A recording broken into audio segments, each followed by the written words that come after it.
আলাইকুম, আশা করছি সবাই ভালো আছেন।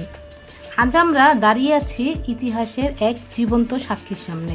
প্রায় ৭০০ বছর ধরে সময় সাক্ষী হয়ে দাঁড়িয়ে আছে এই প্রাচীন মসজিদ। কত রাজা বাদশা, কত সভ্যতার পরিবর্তন, কত ইতিহাসের গল্প, সব কিছুর নীরব সাক্ষী এই জায়গা।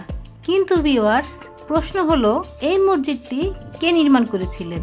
কেনই বা এত শত বছর পরেও এটি এত রহস্য আর সৌন্দর্য ধরে রেখেছে?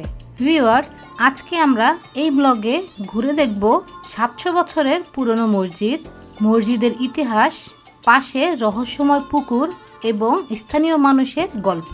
সো ভিউয়ার্স, চলুন শুরু করা যাক আমাদের আজকের ভ্রমণ গল্প।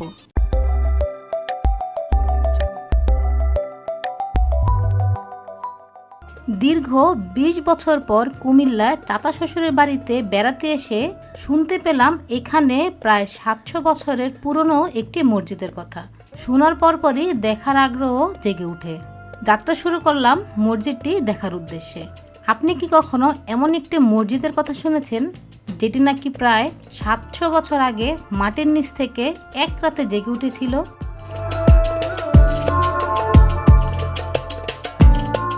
শত শত বছর ধরে দাঁড়িয়ে থাকা এই মসজিদ শুধু একটি ইবাদতের জায়গা নয়, বরং এটি একটি ইতিহাস ও সংস্কৃতির এক গুরুত্বপূর্ণ নিদর্শন। যদি আপনি ইতিহাস, ভ্রমণ এবং বাংলাদেশের প্রাচীন স্থাপনা সম্পর্কে জানতে পছন্দ করেন, তাহলে আমার আজকের এই ভিডিওটি শুধুমাত্র আপনার জন্য। ভিডিওটি ভালো লাগলে অবশ্যই লাইক, কমেন্টস এবং সাবস্ক্রাইব করতে ভুলবেন না। মসজিদটির নাম হচ্ছে শরীফপুর শাহী জামে মসজিদ, আর এর অবস্থান কুমিল্লা জেলার চিতোষী মনোহরগঞ্জে। এই মসজিদটিকে কেন্দ্র করে এখানে একটি মাদ্রাসাও তৈরি হয়েছে। অনেক ছোট ছোট বাচ্চারা এখানে ইসলাম শিক্ষার শিক্ষিত হচ্ছে। এই যে দেখতে পাচ্ছেন, এখানে একটি কিন্তু সতর্কবাণীও লেখা রয়েছে। ভিউয়ার্স, আমি এখন দাঁড়িয়ে আছি এই প্রাচীন মসজিদের সামনে। লোকমুখে শোনা যায় প্রায় ৭০০ বছর আগে এই মসজিদটি নির্মাণ করা হয়েছে। মসজিদ সম্পর্কে আমাদের যতটুকু ধারণা, এই মসজিদটা নাকি ৭০০ বছর আগে গাইবীভাবে উঠছিল, কিন্তু লোকের মুখে শোনা আর কি। কিন্তু আমরাও বিশ্বাস করি হয়তো উঠতেও পারে, অথবা কেউ তৈরি করতে পারে। এখানে একটা অ্যাড্রেস দেওয়া আছে ফার্সি ভাষায়, সেটা যদি অনুবাদ করেন তাহলে আরও খুব ক্লিয়ারলি পাবেন। আর আপনি তো এই এলাকারই বাসিন্দা, তাই তো? আর আমার বাড়ি এই যে একটু দূরেই, কিন্তু আমি এই এলাকার বাসিন্দা। প্রায় সময় আসি, লোকের মুখে শুনি। নামাজ এই মসজিদে এখনো নামাজ হয়? নামাজ হয়, আর জুমার নামাজ হয়। আর মসজিদটা যেহেতু সরকারি আওতাভুক্ত, এই কারণে এলাকাবাসী কোনো উন্নয়ন করতে পারে না, যেটা করে এটা সরকারি করতে হয়। আর শুনছি এই মসজিদ নাকি মানে গাইবি মাটির তল থেকে উঠছে, এটা কতটা সত্য? এটা 100% আমরা বলতে পারি না, কিন্তু লোকে মুখে শোনা।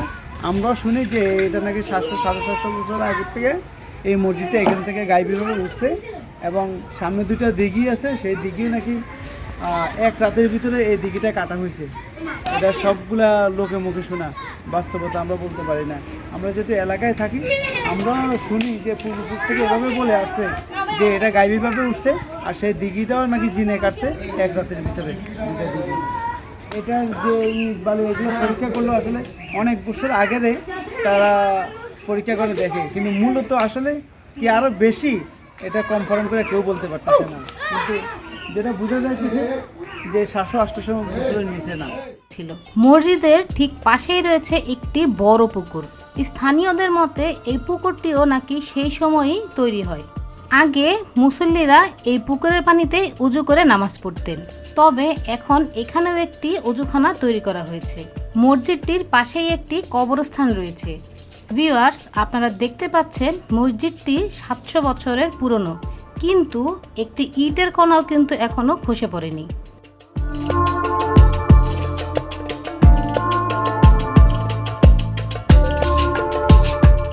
আর এই যে রংটা দেখতে পাচ্ছেন, এই রংটাও কিন্তু ৭০০ বছর আগের রং। নতুন করে এই মসজিদটি এখনো রং করা হয়নি। ভিউয়ার্স, আপনি যখন মসজিদের ভিতরে প্রবেশ করবেন তখন একরকম ঠান্ডা অনুভূত হবে। সত্যি কথা বলতে ভিতরে কিন্তু কোনো এসি নেই পর্যাপ্ত পরিমাণ ফ্যানও। তারপরেও ভিতরটা কিভাবে এত শীতল থাকে আমার জানা নেই। যদি আপনাদের কারো কাছে জানা থাকে তাহলে অবশ্যই কমেন্টস করে জানাবেন।